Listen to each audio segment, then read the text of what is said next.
I'm Sydney. And I'm Julie. And this is Restaurant and Retail Revelations.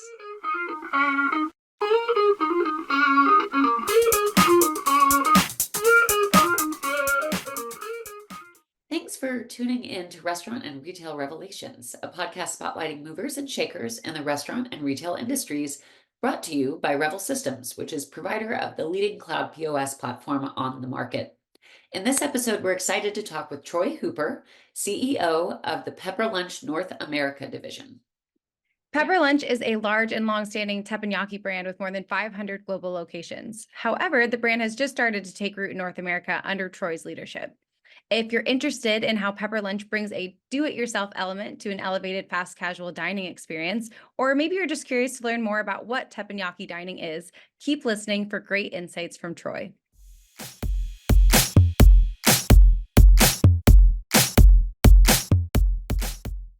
Troy, welcome to the podcast. Thanks, Julie. Good to see you, and Sydney too. And you now lead the North American arm of Pepper Lunch, which for people who don't know is a global teppanyaki restaurant chain under the parent company Hot Palate.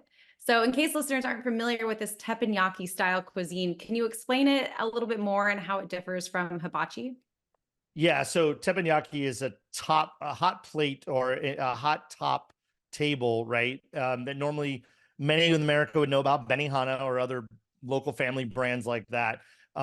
Imagine if that was done instead of on a table in front of you by a chef with a tall hat flipping shrimp at you. Imagine if the authentic version of that food was actually cooked on a 10-inch iron plate at your table, right? So we have no cooking implement in the table like a Korean barbecue or a yakiniku or a teppanyaki.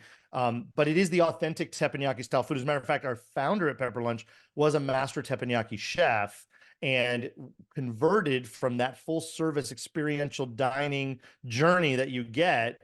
He created the fast casual version of that. So the fast casual version is it had to be made and brought to the table and consumed in 20 minutes or less, ideally. And so he invented this system of an induction unit that delivers high energy very quickly, on demand as needed, and superheats this special iron plate to 500 degrees. So we bring you this sizzling hot plate of raw ingredients that you add your own sauces and spices to and sizzle it. We say sizzle it your way. Everybody at Pepper Lunch is the master chef, and you just DIY the teppanyaki yourself. Oh, I love that. And experience is such a major component of that.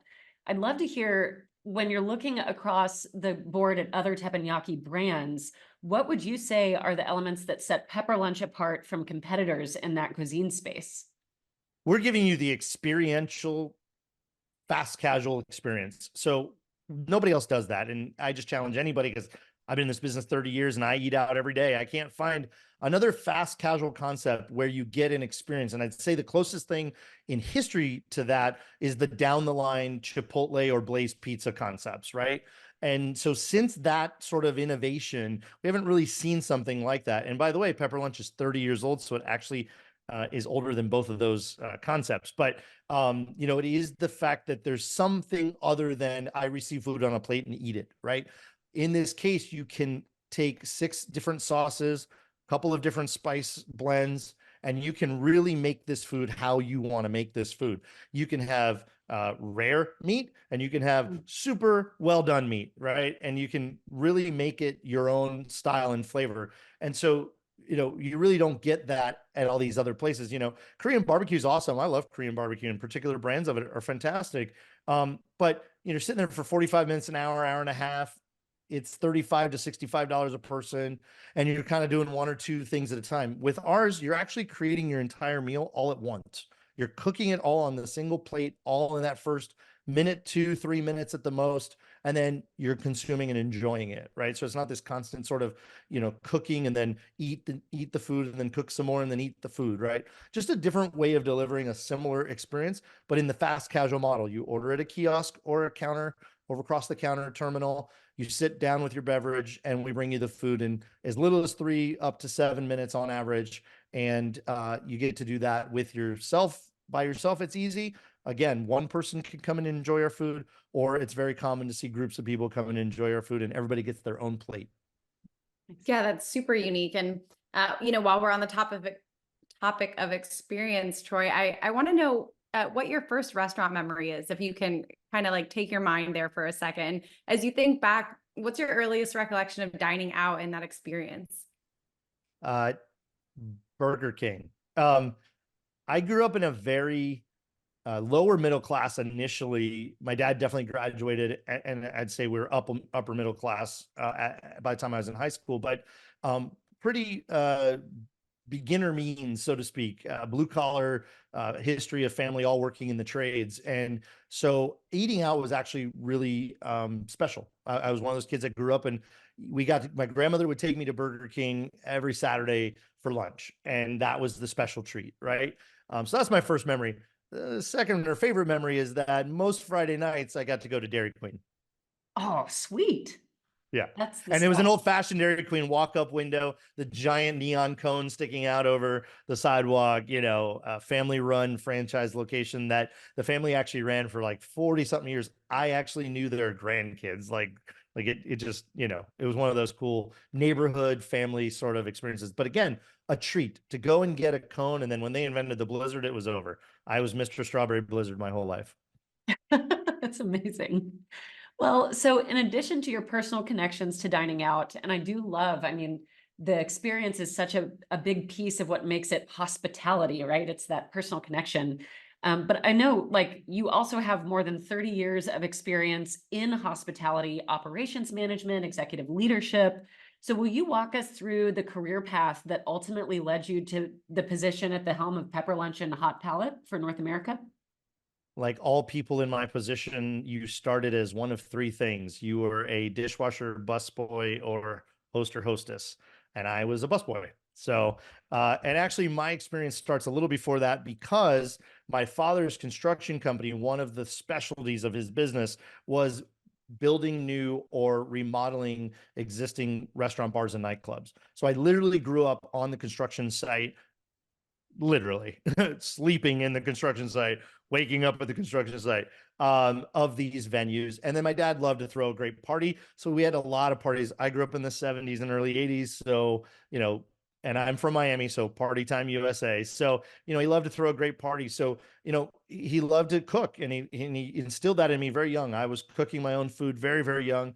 And so I was just thrilled to like make these meat platters and these cheese platters. And but boy, back then it's very different from a charcuterie board and grazing table today that we've graduated to.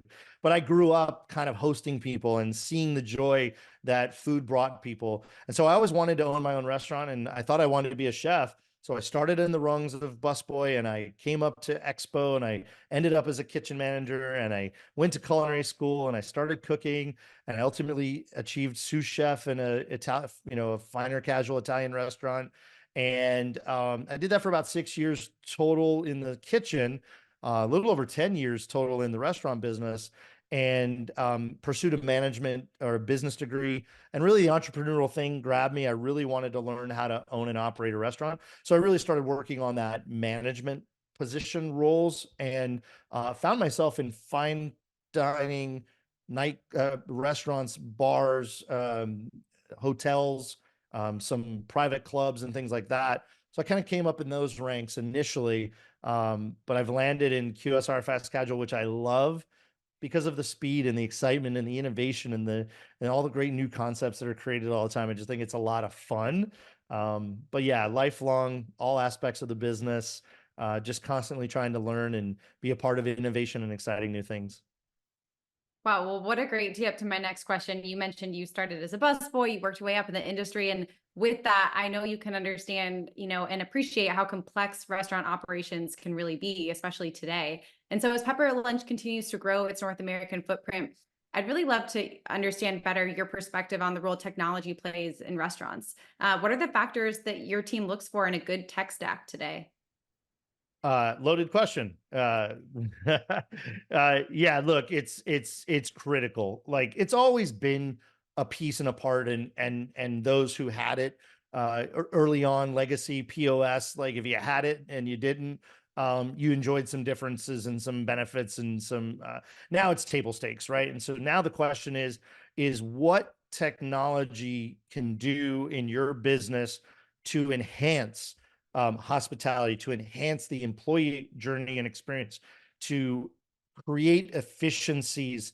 And even more so today, as we all talk about AI and data, how can we understand our business better so that we can redefine and fine tune and innovate and grow each and every area of our business. So having access to how all of this information interplays and how a causation has a result and what you can do to affect those things. What I'm talking about, it sounds a little ethereal, is direct action and business results. And most restaurants in history, and many, if not most restaurants still today, operate in the blind. They really don't know their numbers. They really don't know that when they make a decision, what all of the cascading effects of those decisions are, whether it's a change of an ingredient, change of a purveyor, in bringing in a new menu item, eliminating a menu item. It's sort of very linear thinking and very this causes that, but they don't see the ancillary spider web of the other things that those decisions make. And nowadays, with technology and integration of technology and access to data in a clear way, you can kind of ask and get information from your systems that really allow you to hone in on every aspect of your operation, business, and product offering. So with that, I mean, how does Pepper Lunch approach testing and innovation with your own technology inputs and for the decisions that you make for your experiential concept? Well, this company has been pretty technology light until I came along. I'm part of a equity firm and holding company that purchased the brand a little over 3.5 years ago. And in the last about year and a half, they've really started to think about, okay, what is the future? What are our needs? Where are inefficiencies in the home office and headquarters? Where are inefficiencies at the regional management level? What's going on at the store level? So we've really been digging in to that. We hired a team led by our Chief of Technology, Innovation, and Integration. That's his title. And so we're really digging in and trying to understand the complexities. Look, we have 513 stores. We've opened an average of 5 stores a month for the last year. And we had an old model that now is being redefined. We own 126 of our own corporate stores, but they're in 3 different countries, and we're starting to build corporate stores in the US. So that's 4 different countries. And so there's all kinds of complexities and things that do and don't interplay with each other. So we're looking at it from an internal customer perspective. How can we find and create efficiencies in our internal processes and systems? How can we do that at the store level for our own stores and our franchise partners? And then how can we do that and enhance the experience and journey for our customer? And we're looking at, obviously, in our partnership, we are partners of Revel. Very recently, we're installing our first one in the next couple of weeks in our first alpha store. But we're looking at how we can bring hospitality to kiosk experience, how we can enhance the employee experience. Look, we're still one of those brands that has 7 tablets on the counter for all of the third party, because that wasn't integrated into the old POS, and now it is. Now everything will be on our Revel system, from DoorDash to Uber Eats, etc. And so all of that changes the experience, and it changes the workflow, and it changes what the job roles really are as well. So we're really in the burn it to the ground, start from scratch, think about the future. And for us, it's about efficiency and internal and external stakeholder experience. Ooh, 5 store openings a month for the past year. That's pretty wild. Those are some crazy numbers. And you mentioned integrations and having 7 tablets on the counter right now, hoping Revel can be a little bit of a solve for that. Indeed. And, we're big believers in our open API here at Revel. It sounds like it was a value add for Pepper Lunch, and leveraging this best of breed approach to integrations for things like loyalty, online ordering, POS hardware. There's so many more. Are there any key integrations for Pepper Lunch that support your service offerings and your plans for, rapid growth and all the things you just mentioned? Yeah, quite a few. And I'll say this, that Revel's been a great partner in willingness to entertain and work with and think about how future integrations might be able to be deepened, even if you do have a relationship already. Initially for us, Restaurant 365's partnership was really, really important. We've been a longtime user and proponent in my previous positions and in our consulting practice previously. We've been a longtime user of 365. Their product has expanded and is just ever more valuable to us as an operating management system and visibility tool into our business. And so having that instant interplay and integration, certainly on the human capital management side, 7Shifts is another product that we're very familiar with and very comfortable with, and appreciate the value it brings to our business. So we're bringing 7Shifts in, and so that integration is important. And there's a long list, and there's many things we're considering. There's quite a few things that we're testing a la carte, one-off, sort of alpha beta, and we just know that whether they already are integrated, that they deep or otherwise, right? They're an actual partner of Revel or not. We're very confident that if we come to you and say, hey, we got 500 stores that are going to use this, we've got to figure this out. We know that there's a relationship there that will allow us to continue to grow and use the tools we need in our business, wherever that is. So we mentioned already growth in the North America space.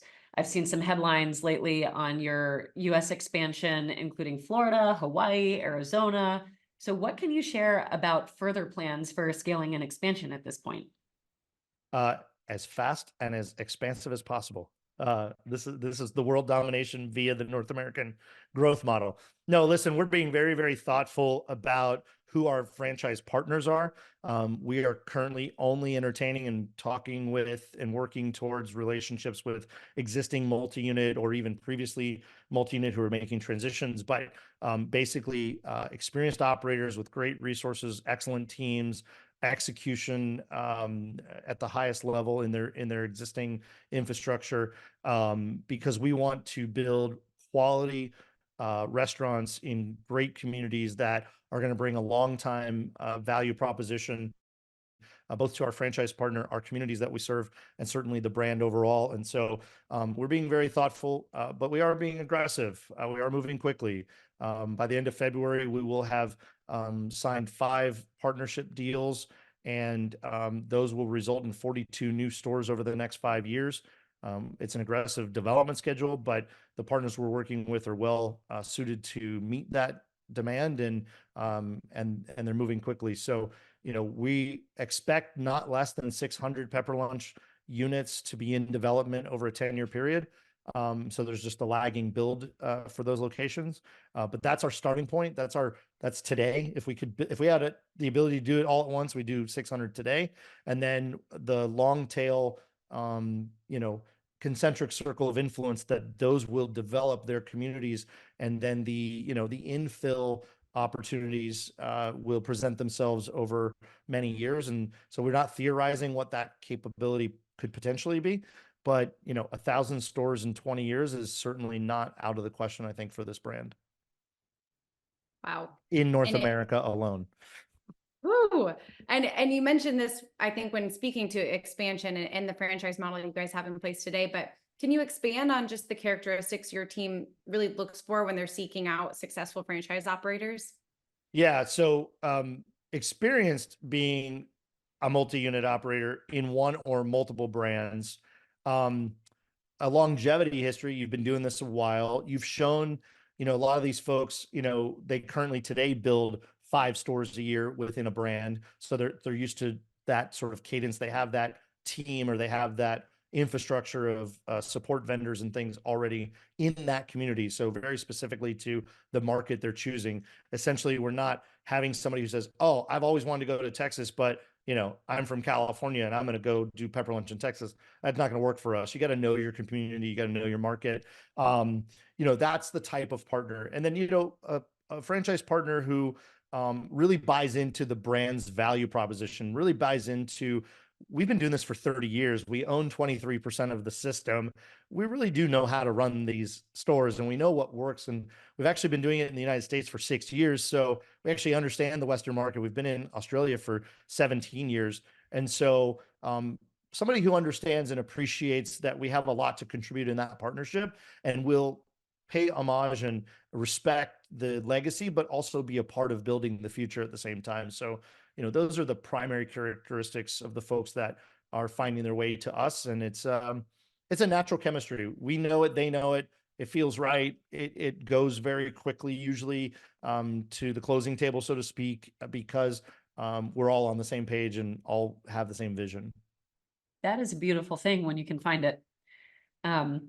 So switching a little bit, I know that you mentioned technology is catching up a little bit in Pepper Lunch, but based on the information that you do have today, how do elements like data and analytics play into menu planning or other adjustments that you're making from an operational level? Yeah, I'll tell you, one of the easier things that we implemented very quickly in multiple modalities was the ability to listen to our customers and our employees and have a very clear understanding. So we've used for, I think it's 6 months at least now, a program called Freetz, Freatz.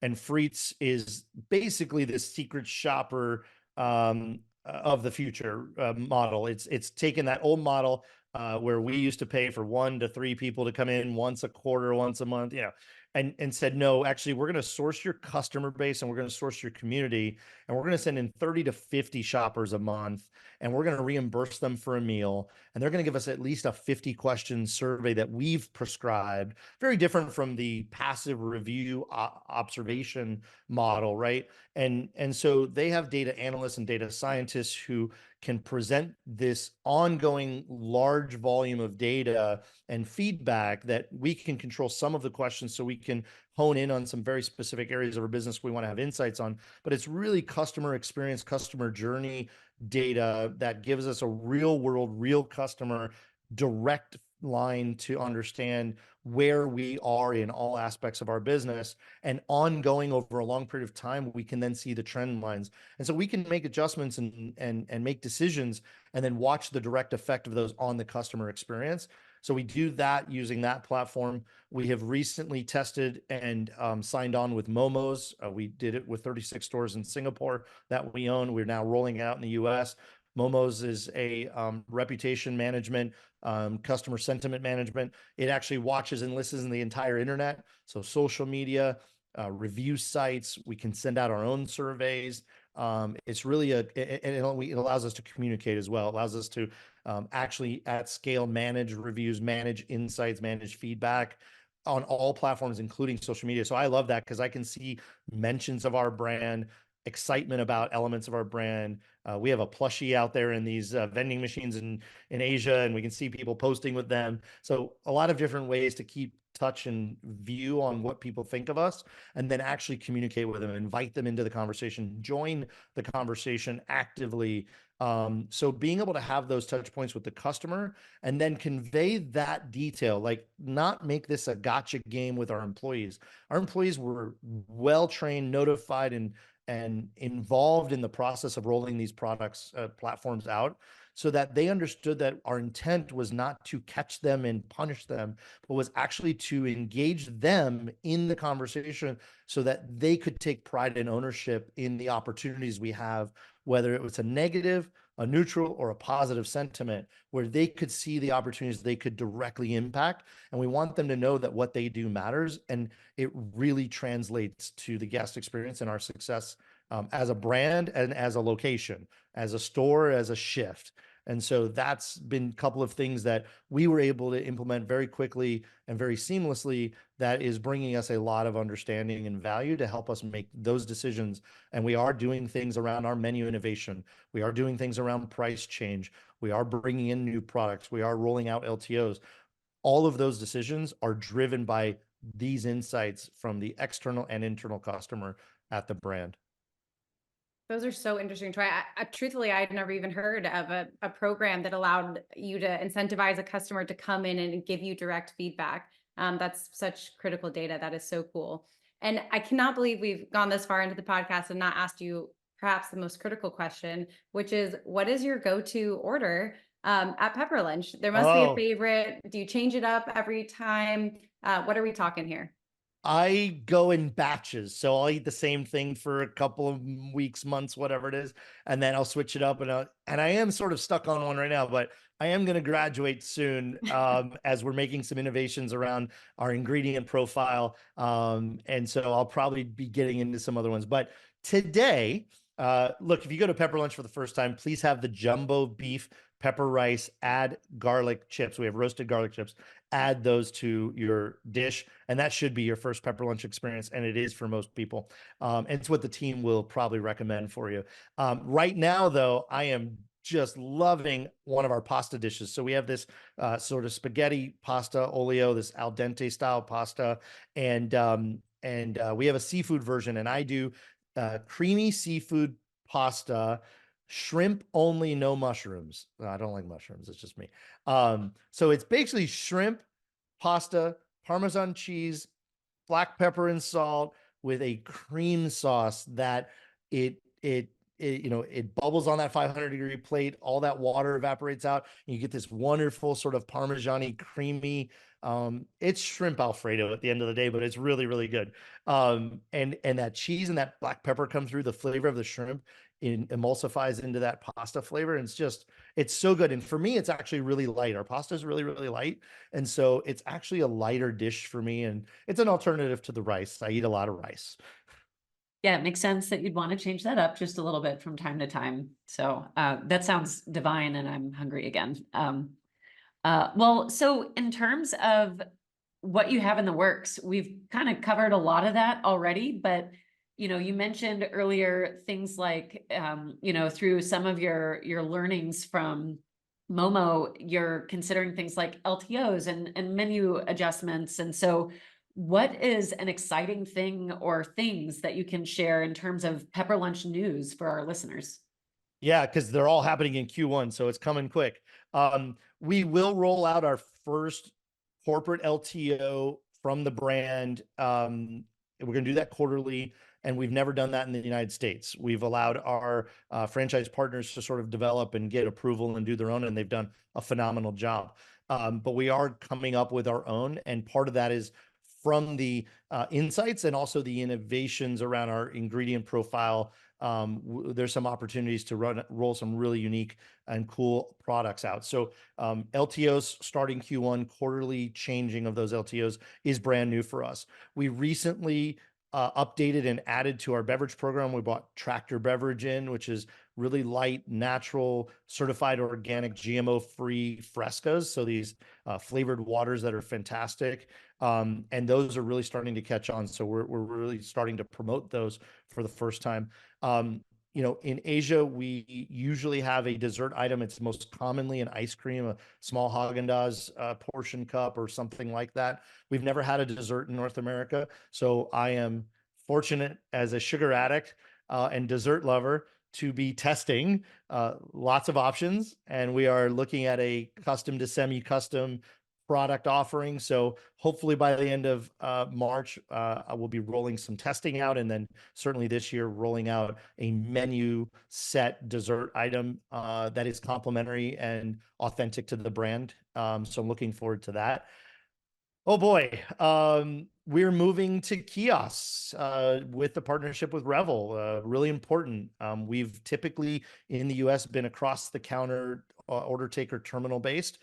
We're taking that station, moving it out to the front of the house kiosk bank. And we call that role now a hospitality host. They're not only going to greet our guests, but come in two buckets. Experience, knows what they want. Get out of my way. I'm going to customize my meal. And what the hell is this? I don't even know what I'm getting, right? Tell me all about it. And so we have an opportunity to segment our customers. And if you know what you like and don't need any help, feel free to step over to the kiosk and place your order, and you're on your way, and everything in between. But certainly if you're new with us, we have the opportunity to spend some time with you at the kiosk and introduce you to our brand and guide you through that ordering. Because once you've done it once, you know what the system is, and you can feel really comfortable customizing and trying new things next time. But that first time tends to be a little intimidating. And so we want to make that really hospitable experience. And so that's really new for us, and that's going to be rolled out now with our first alpha store going live with Revel. And as we bring our rest of our 7 North American stores on, we're going to be testing and improving and refining that position and sort of that script and that mindset and retraining our customers. We have a lot of fantastic long-time loyal customers. And so it's going to be new for them too, right? The sort of self-directed, semi-self-directed experience. So looking forward to all of those things that are all happening at the same time right now. Yeah, lots of stuff going on in your world, and congrats on the Alpha Store. I'm best of luck. I know it'll go great, and with the kiosks as well. And Troy, before we close things out, this has been such a wonderful episode. I've enjoyed hearing from you, but we always like to ask if there's anything else you want to share with our listeners that we didn't get a chance to ask you today. Oh my gosh. Try Pepper Lunch wherever you are. I mean, at the end of the day, really passionate about sharing the story. Thank you so much for the platform and opportunity to share with your listeners. But, at the end of the day, my goal is to always give more than I receive and give without expectation. And I would just encourage listeners in the restaurant industry that if you heard some of the things we talked about today, it sounds like a lot. It is a lot. We have a great team. We have a lot of resources and help doing it. If you're contemplating making any of these changes or trying to understand some of these things in your business a little bit more, I'm always, as we say, weirdly available. I just want to make sure that this information has access. And so I'm happy to always share with our fellow colleagues in the industry. But, don't allow analysis paralysis to creep in, but also don't just sign on and take the next great SaaS thing that does something. Make sure it has value and is doing something and solving a problem that your employees or your customers have.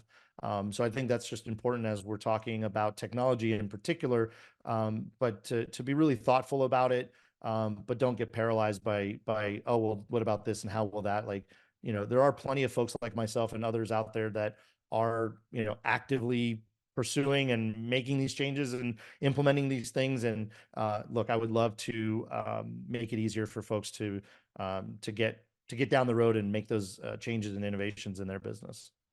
Yeah, I mean, it's who doesn't love learning from someone who has been down that path, who has, insights and advice. And anyone who's ever been to a restaurant focused trade show can speak to all the bells and whistles. I mean, there's something that is delicious or cheesy or both that is around every corner. And that's not even to speak of the tech inventions. It's a lot to take in and be dazzled by. So I do think that willingness to share is such an awesome thing that you see within this industry. That's a really cool thing. Well, Troy, that's the end of our questions that we've prepared today. And I just want to offer an especially heartfelt thank you for your time, given all of the many things competing for it. We really appreciate your partnership. On behalf of the entire Revel team, we are so excited to hit the ground running with the Alpha location and to continue to help with a smooth North America rollout as you guys expand so rapidly. So many, many thanks. Thank you. Thanks so much for the time, and great to chat with both of you today.